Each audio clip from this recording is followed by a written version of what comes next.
The massive hands trembled as they gripped the edge of the sacred burial cloth, and Kiernan Whitehorse felt his entire world collapse beneath him like autumn leaves crushed underfoot. The white woman's desperate plea echoed in the canyon air, but it was too late.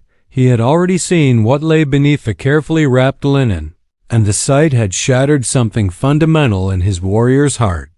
"Please, don't take the cloth off," Evangeline Ashworth had begged just moments before, her cornflower blue eyes wide with terror as she pressed herself against the rocky wall of the hidden cave.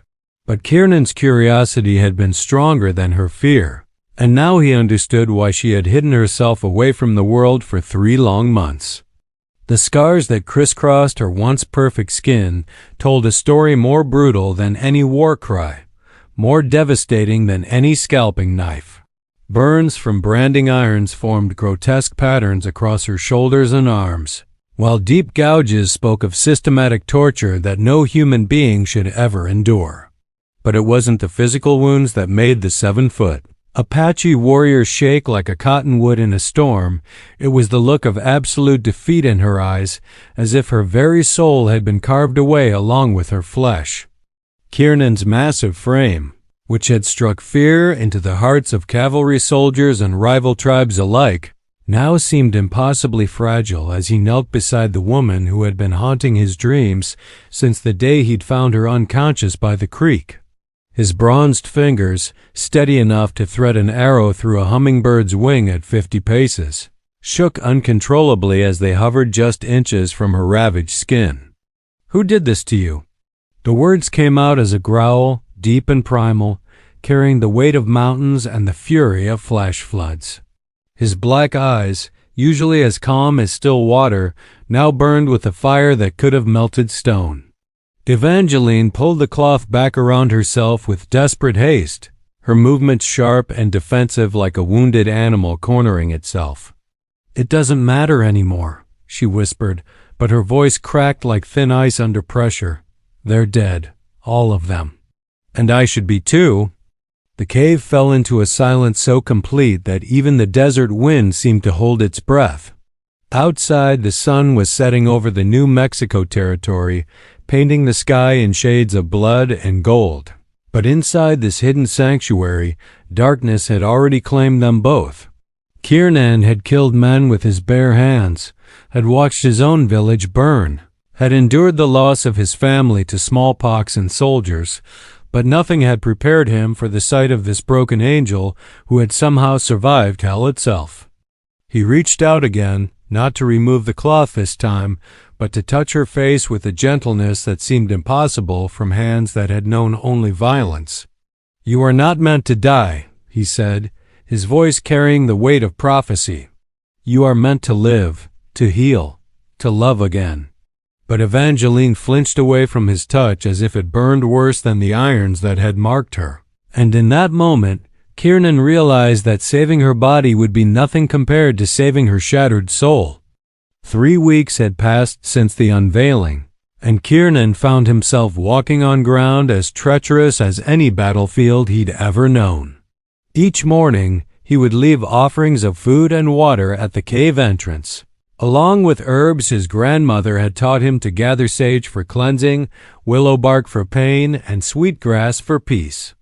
Each evening, he would find the bowls empty but never catch sight of the woman who consumed their contents like a ghost feeding on memories. The Apache warrior had faced cavalry charges without flinching, had stared down mountain lions with nothing but a bone knife, but the thought of pushing too hard and driving Evangeline deeper into her cave of despair filled him with a terror he'd never known. So he waited, patient as the stones themselves, leaving tokens of care and protection while she slowly learned to trust that he wouldn't force his way into her sanctuary again. On the 22nd day, she spoke. "Why do you keep coming?" Her voice drifted from the shadows like smoke from a dying fire, barely audible above the whisper of wind through the canyon walls.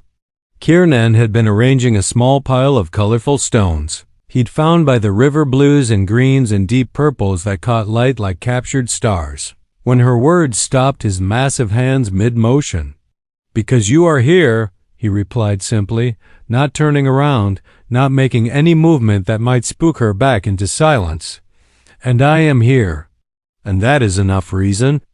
A long pause stretched between them, filled only by the distant call of a hawk circling overhead. Then, so quietly he almost missed it, "I used to collect stones like those before." Kiernan's heart hammered against his ribs like a caged bird, but his voice remained steady. "Tell me about them. My father. My real father, not the monster who—" Her voice caught, then steadied. "He used to take me to the creek behind our farmhouse in Kansas. We'd spend hours looking for the perfect stones. He said each one held a different kind of magic." It was the first time she'd spoken more than a few words, the first glimpse into who she had been before the world had tried to break her. Kiernan continued arranging the stones, giving her space to speak or retreat as she chose.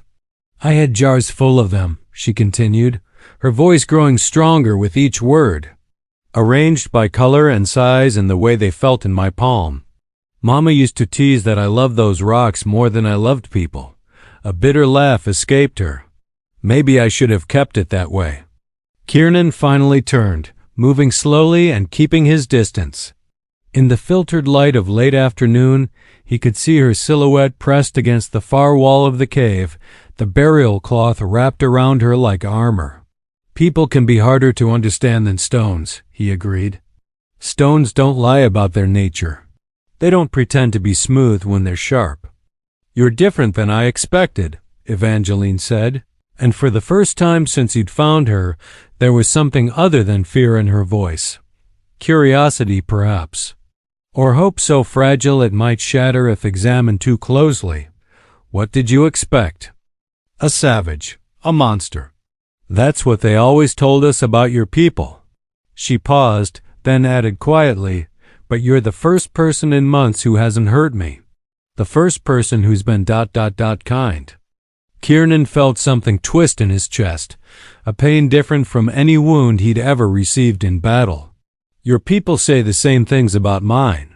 Maybe we are both more than what others say we are." As the sun set behind the canyon walls, painting everything in shades of amber and gold, Kiernan saw Evangeline step forward into the light for the first time in weeks. The cloth still covered her scars, but her face was visible now, pale and thin, but beautiful in the way of all wild things that had survived against impossible odds. "I don't even know your name," she said. "Kiernan Whitehorse. Evangeline Ashworth." She paused, then added with the ghost of a smile, "And thank you for the stones."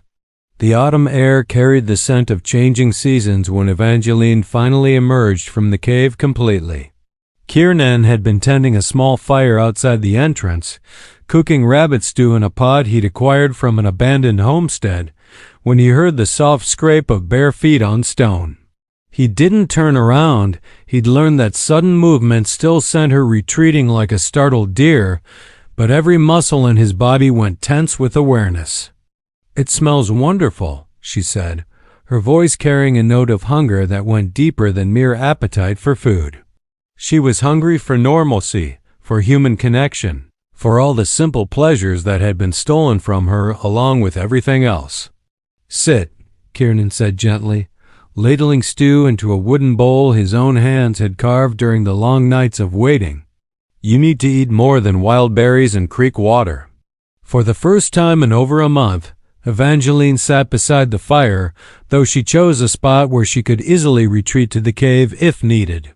The burial cloth still wrapped around her like a cocoon, but her hood was down now, revealing hair that had once been golden but now hung in dull, tangled waves around a face too thin and marked by suffering. They ate in companionable silence, the crackle of flames and the distant howl of coyotes providing a wild symphony that seemed to ease something tight in Evangelina's shoulders. Kiernan watched her from the corner of his eye, noting how she savored each bite as if it might be her last, how her fingers trembled only slightly now instead of constantly. "You don't have to stay here," she said suddenly, setting down her empty bowl. "In this place, I mean, taking care of ... this." She gestured at herself with a motion that encompassed all her brokenness. Kiernan set down his own bowl and finally turned to face her fully. In the firelight, his features looked carved from the same stone as the canyon walls, strong, enduring, marked by weather and time but unbroken. Where else would I be? With your people, your tribe. Don't they need you? A shadow passed across his face like clouds covering the moon. My people are scattered to the four winds. Some dead, some on the reservation, some still fighting wars that cannot be won. I have no tribe now except. He paused, searching for words in a language that wasn't quite his own. Except the one I choose to make. The weight of his words settled between them like stones dropping into still water, creating ripples that spread far beyond their immediate meaning. Evangeline stared at him with eyes that seemed to be seeing him clearly for the first time, not as a savage or a stranger, but as a man who was just as lost and alone as she was. They killed my family too, she said quietly. Not soldiers or warriors, just ... Evil men who took what they wanted and destroyed everything else. Her voice grew steady and cold. They kept me alive because I was young and ... She swallowed hard. Because I was something they could break slowly. Kiernan's hands clenched into fists, but his voice remained gentle. How did you escape? Fire. A small, grim smile played at the corners of her mouth. They got careless one night, drinking too much, celebrating their latest ... acquisition, a girl even younger than me. I managed to get free, set their camp ablaze while they slept. The smile disappeared. I made sure they burned. All of them. A confession hung in the air between them like smoke from the dying embers. Most people would have been horrified by such calculated revenge, but Kiernan only nodded slowly, understanding flickering in his dark eyes. Good, he said simply. They deserved worse. Something shifted in Evangelina's expression then, a subtle change like ice beginning to crack in the first warm days of spring. For so many months, she had carried the weight of what she'd done like another scar across her soul, convinced that her need for vengeance made her as monstrous as her captors. But this giant of a man, this warrior who could have killed her with his bare hands, saw nothing evil in her survival. Only justice. You don't think I'm damned? She whispered. I think, Kiernan said carefully, that sometimes the only way to stop monsters is to become something they fear more than they fear God. He reached out slowly, giving her plenty of time to pull away, and touched just the very tips of his fingers to the back of her hand. And I think that a woman who would set herself on fire to save another girl has a soul too pure for damnation. Evangeline didn't pull away from his touch. Instead, she turned her hand over so their palms were barely touching, the first willing contact she had allowed in longer than she could remember. Stay, she said, please. I don't want to be alone anymore. Winter arrived early that year, sweeping down from the mountains like a gray wolf hunting prey, and with it came a change in the delicate balance that Kiernan and Evangeline had built between them. The cave, which had been a sanctuary in the heat of summer and the gentle warmth of autumn, now became a potential trap of ice and death. Snow blocked the narrow entrance for days at a time, and the wind howled through the canyon like the voices of angry spirits. It was during one of these storms, when they huddled together around a fire built deeper in the cave, that the walls Evangeline had constructed around her heart finally began to crumble. I dream about you, she confessed into the flickering shadows, her voice barely audible above the wind outside. They sat close enough now that she could feel the heat radiating from his massive frame, close enough that his scent leather and sage and something essentially masculine filled her senses with each breath. Kiernan went very still, like a hunter who had spotted movement in the underbrush. What kind of dreams? Gentle ones. The words came out in a rush, as if she was afraid she'd lose her courage if she spoke slowly. Dreams where you touch me and it doesn't hurt. Dreams where I'm not afraid. She laughed bitterly. Foolish dreams. Not foolish. His voice was rougher than usual, heavy with emotions he'd been keeping carefully leashed. "I dream of you too, of healing you, of seeing you smile without sadness behind your eyes."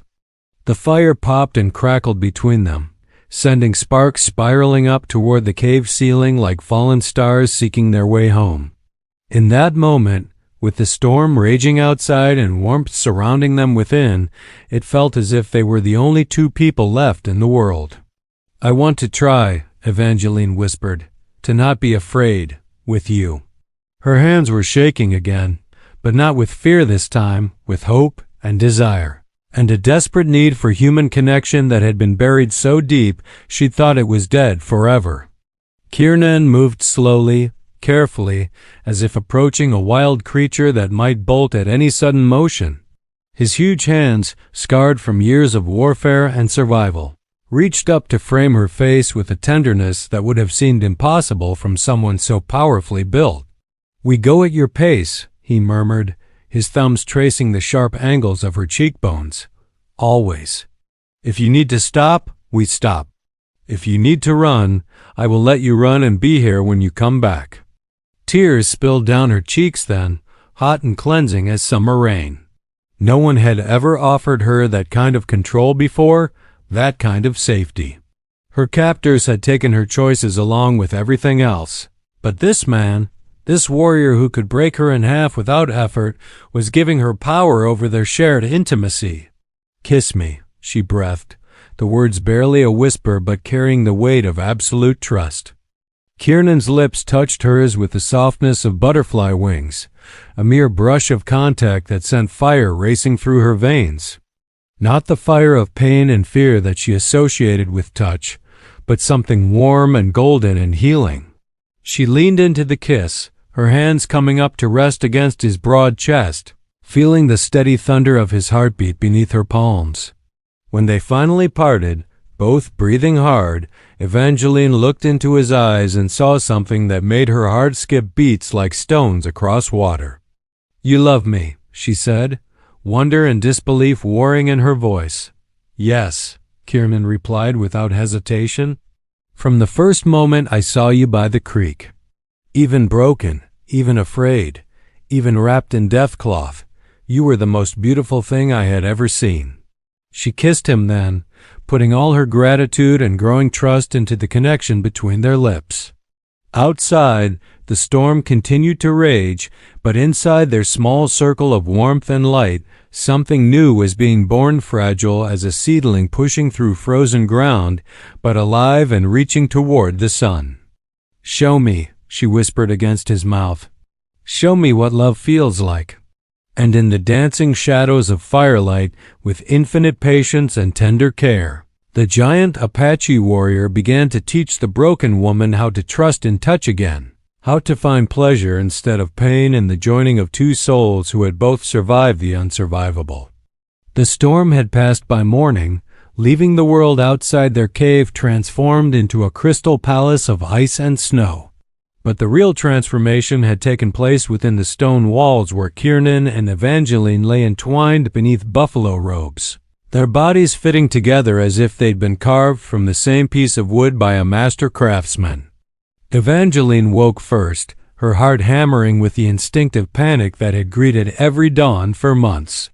But instead of cold stone against her back and the weight of burial cloth around her shoulders, she felt warm skin and strong arms that held her with protective tenderness rather than possessive cruelty.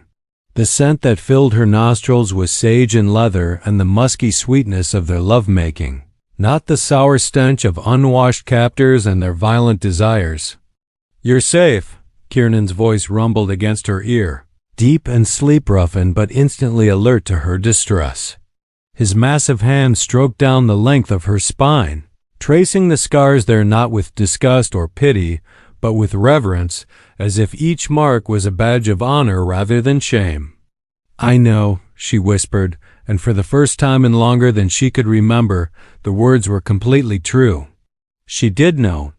In her bones, in her blood, in the secret places of her heart where trust had seemed impossible to rebuild, she knew that this man would die before he let anyone hurt her again. They made love again in the pearl-gray light of dawn, slowly and with infinite care, mapping each other's bodies like explorers charting new territories. Kiernan's hands were reverent as they traced the curve of her waist, the hollow of her throat, the sensitive skin behind her knees. Every touch asked permission. Every caress waited for her response before continuing. "You are perfect," he murmured against the scarred flesh of her shoulder, pressing kisses to marks that had once been sources of shame. "Every part of you. Every line, every curve, every place where pain tried to claim you but couldn't touch your spirit." Evangeline arched beneath him, her body singing with sensations she had thought were lost to her forever. "Don't stop," she gasped, her nails digging into the powerful muscles of his back. "Please, don't ever stop." But even in the throes of passion, Kiernan remained gentle, controlled, giving her everything she needed while taking only what she offered freely. When release finally claimed them both, it was with a tenderness that left them both weeping not from sorrow, but from the overwhelming joy of two souls recognizing their perfect match. Later, as they shared dried meat and wild berries for breakfast, Evangeline found herself studying this man who had become her salvation. His profile in the morning light could have been carved by ancient gods' noble cheekbones, a strong jaw, lips that could be fierce in war or tender in love. But it was his eyes that captured her completely, dark as midnight but warm as summer stars, holding depths of kindness that seemed impossible in a world that had shown her only cruelty. "What happens now?" she asked, her voice barely above a whisper. The question carried more weight than their simple words could bear. What happens to two people who have found love in the ruins of their old lives? What happens when the outside world discovers their unlikely union? Kiernan set down his portion of food and reached for her hands, engulfing her smaller fingers in his massive palms. "Now we live," he said simply. "We build something new from the pieces of what was broken. We plant seeds in ground that others think is too damaged for growing." "Your people will never accept me," she said, fear creeping back into her voice. "And mine ... if any are left. They'll call me a traitor for lying with an Apache." "Then we make our own tribe," Kiernan replied, his voice carrying the certainty of mountains and the patience of centuries. "You and I and perhaps others who need a place to belong. The broken ones, the lost ones, the ones who don't fit in the world others have built." The idea was simultaneously terrifying and exhilarating. To walk away from everything they had known, to create something entirely new based on love instead of fear, on healing instead of hatred. It would be dangerous, perhaps impossible, but as Evangeline looked into Kiernan's eyes, she saw something that made her believe in miracles again. "Yes," she whispered, the word carrying the weight of absolute commitment. "Yes, let's make our own tribe." Outside their cave, the world sparkled with fresh snow and infinite possibility, waiting for two healed souls to step into their new life together. Spring arrived like a shy maiden peeking around winter's stern shoulder, bringing with it the first real test of the new life Kiernan and Evangeline were trying to build. The cave that had sheltered them through the frozen months now felt confining, and both of them knew it was time to venture back into the world beyond the canyon walls. "There's a place," Kiernan said one morning as they sat watching the sunrise paint the sky in shades of rose and gold. "A valley about 2 days' ride north of here. Hidden, protected, with good water and soil that could grow crops. My grandfather used to take me there when I was young, before the soldiers came." Evangeline felt her heart skip at the mention of leaving their sanctuary, but the fear was different now, not the paralyzing terror that had once consumed her, but the natural nervousness of someone about to embark on a great adventure. "Is it safe?" "Safe as anywhere can be for people like us." Kiernan's smile was gentle but realistic. "We will have to be careful, build slowly, keep watch for those who would not understand what we're trying to create."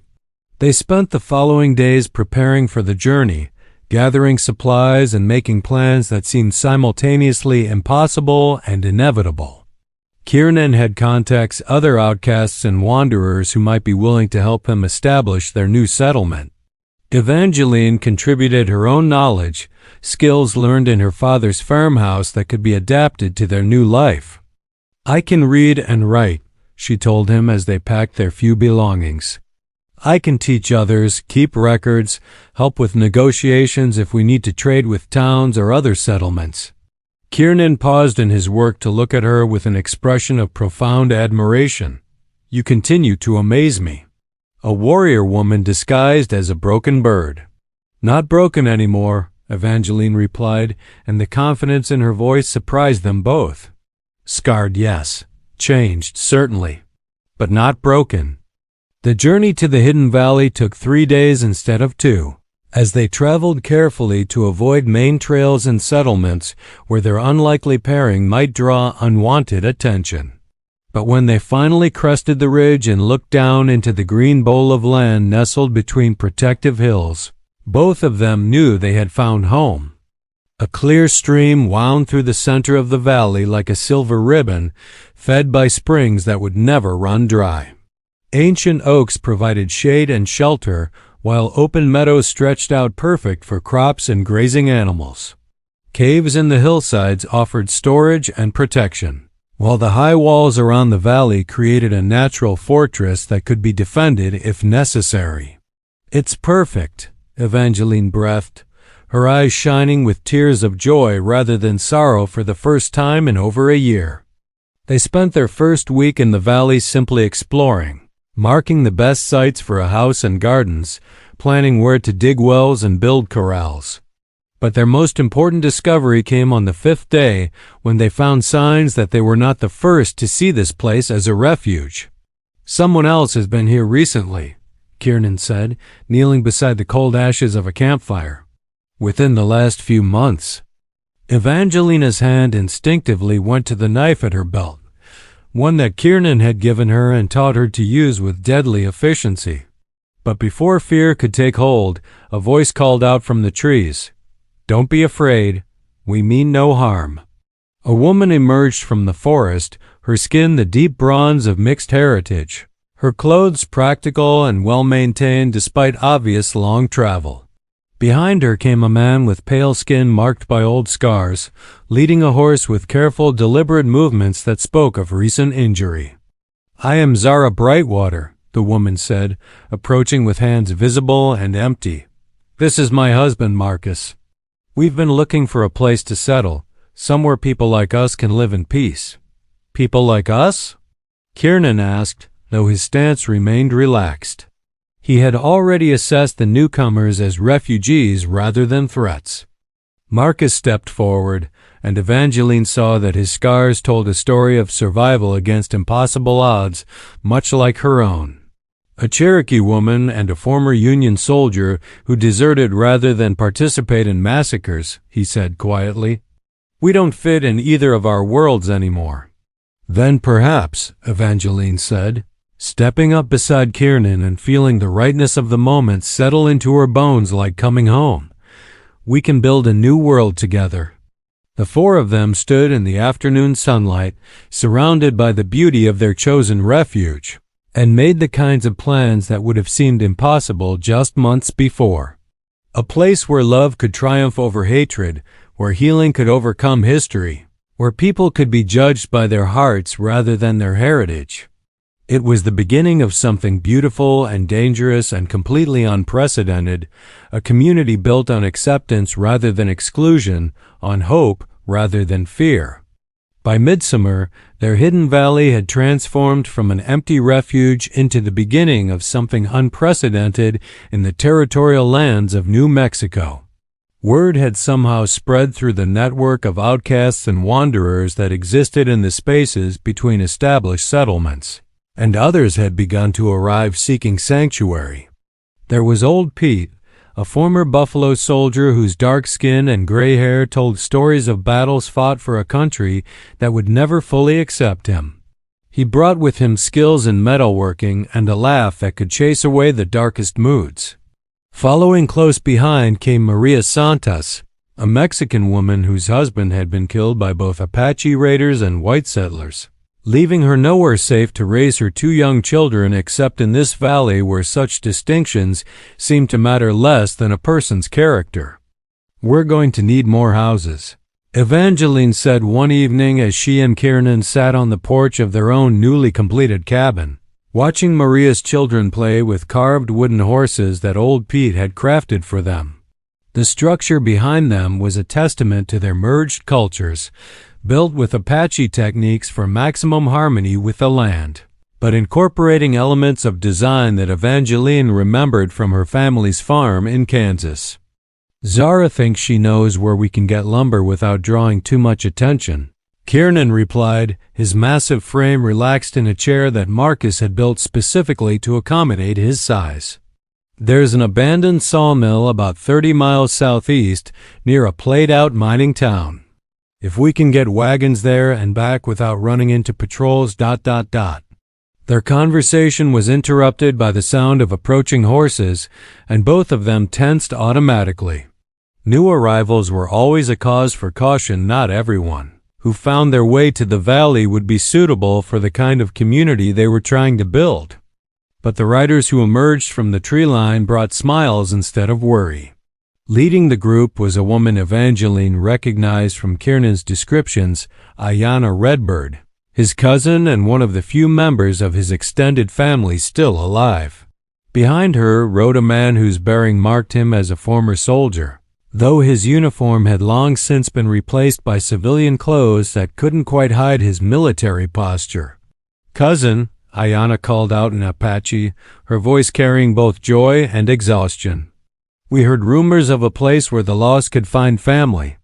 Kiernan rose to greet her, and their embrace spoke of shared sorrows and the precious nature of surviving blood. When they finally separated, Ayanna turned to study Evangeline with dark eyes that seemed to see everything and judge nothing. "So you are the one who healed my cousin's heart," she said in careful English, her accent musical but precise. "I am glad. He has been alone too long." The formal introduction dissolved into something warmer when Evangeline stepped forward and embraced the other woman impulsively. "Your family," she said simply. "That makes you my family too." Ayanna's companion introduced himself as formerly Captain James Harrison, cashiered from the Army for refusing orders that would have resulted in the massacre of non-combatant Apache women and children. His story was achingly familiar by now. A man caught between his conscience and his orders, choosing honor over career, loyalty over law. "We heard about your settlement from traders in Albuquerque," Harrison explained as they shared dinner around a fire that seemed to grow larger with each new arrival. "Talked about a place where people were judged by their actions instead of their ancestry. Sounded too good to be true." "It's not utopia," Marcus warned, poking at the fire with a long stick. "We still have to be careful, still have to watch for people who would see our mixing as an abomination. But it's a start." "A start is all any of us need," Ayanna replied, her eyes reflecting the firelight like stars. "A place to plant seeds and see what grows." As the evening wore on and stories were shared around the fire, Evangeline found herself marveling at the strange turns her life had taken. Less than a year ago, she had been a broken woman waiting to die in a cave, convinced that love and trust were luxuries she could never again afford. Now she was part of something unprecedented, a community built on radical acceptance, where survival depended not on excluding others but on including them. "What do we call ourselves?" Young Miguel Santos asked, Maria's 10-year-old son whose rapid acquisition of English, Apache, and whatever language old Pete claimed to speak when he was working metal had made him the unofficial translator for the growing community. The adults looked at each other on the fire, realizing that the boy had asked a question none of them had considered. "What did you call a group of people who belonged nowhere else but had found belonging with each other?" "The Gathered," Evangeline said suddenly, the word rising from some deep place of knowing. "We are the ones who were scattered by others, but who gathered ourselves into something new." Kiernan's hand found hers in the firelight, his fingers intertwining with hers in the gesture that had become as natural as breathing. "The gathered," he repeated, testing the word and finding it good. "I like that." Around the fire, heads nodded in agreement, and their community had its name at last. The attack came just before dawn on a Tuesday in late August, when the summer heat was already building toward another scorching day and most of the gathered were still deep in sleep.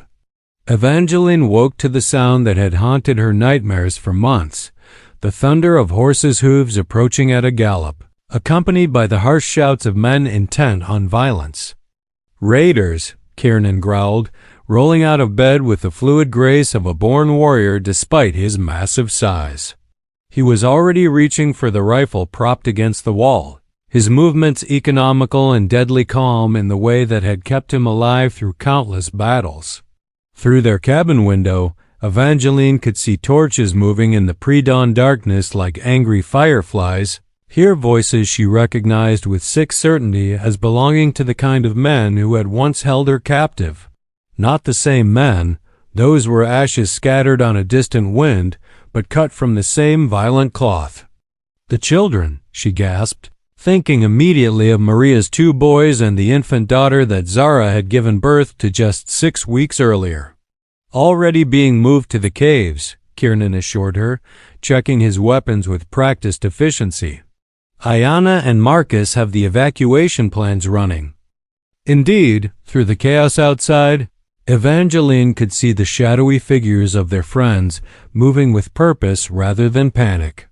The gathered had not forgotten that their peace was precious exactly because it was precarious, and they had prepared for this possibility from their first days in the valley. But preparation could only do so much against superior numbers and the element of surprise. "There!" came a shout from outside, followed by the crack of gunfire that seemed to split the morning air like thunder. "Indians and their white whores! Kill them all!" The words hit Evangeline like physical blows, dragging her back toward the dark place in her mind where terror lived. For a moment that lasted forever, she was paralyzed by the familiar sound of men who viewed women as objects to be used and discarded, whose hatred ran so deep that love itself became a target for their violence. Then Kiernan's hand touched her shoulder, and his voice cut through her panic like a sword through silk. "You are not that broken girl anymore," he said, his tone carrying absolute certainty. "You are Evangeline of the Gathered, and these men cannot touch what we have built unless we let them." The reminder sparked something fierce in her chest, burning away the paralysis and leaving behind cold, calculated fury.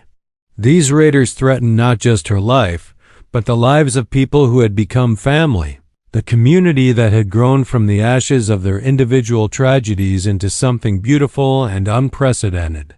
"Give me a rifle," she said, her voice steady as stone.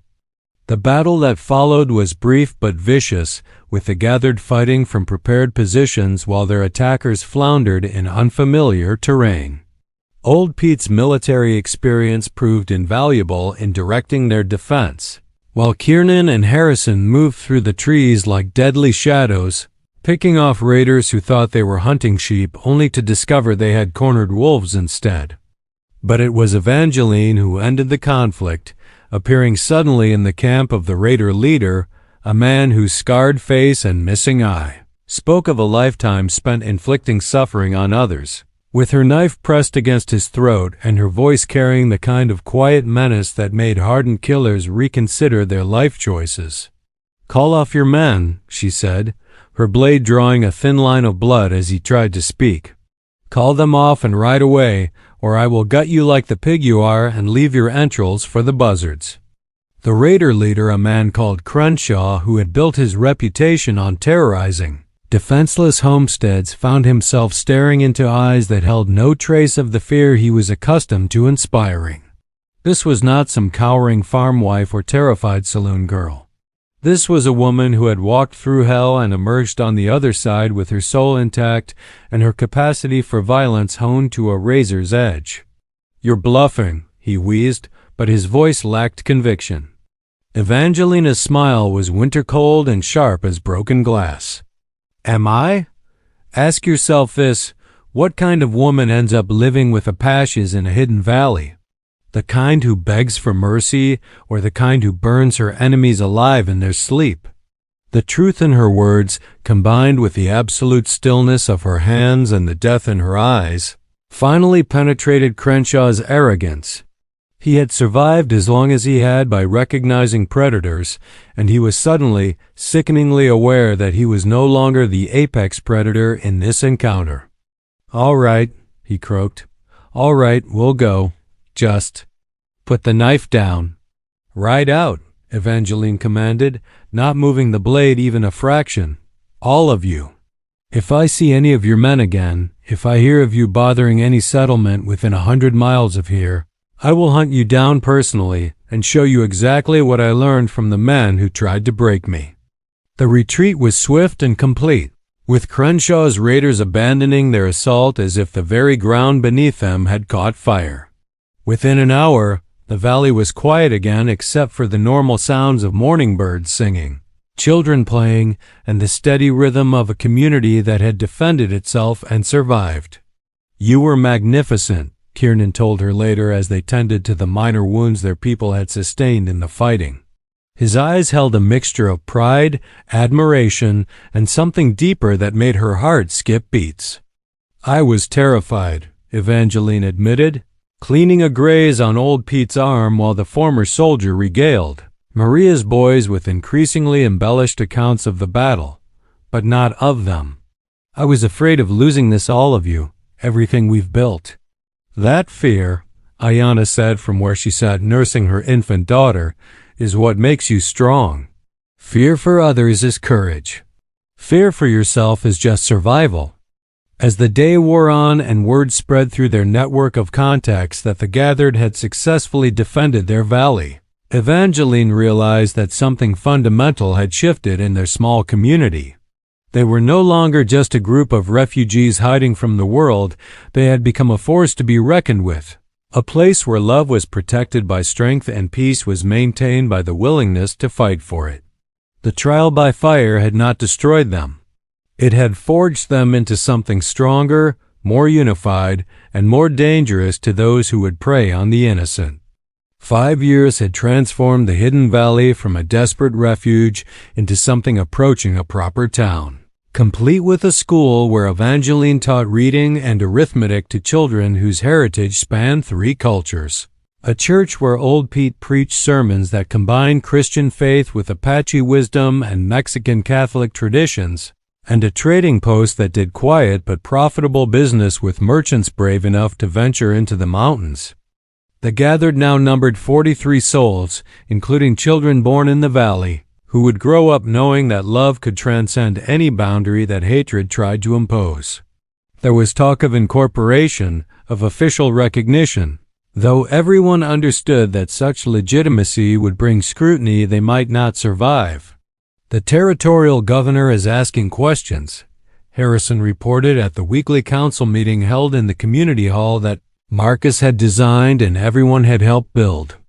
"Nothing threatening yet, but he's curious about reports of a mixed settlement in the mountains."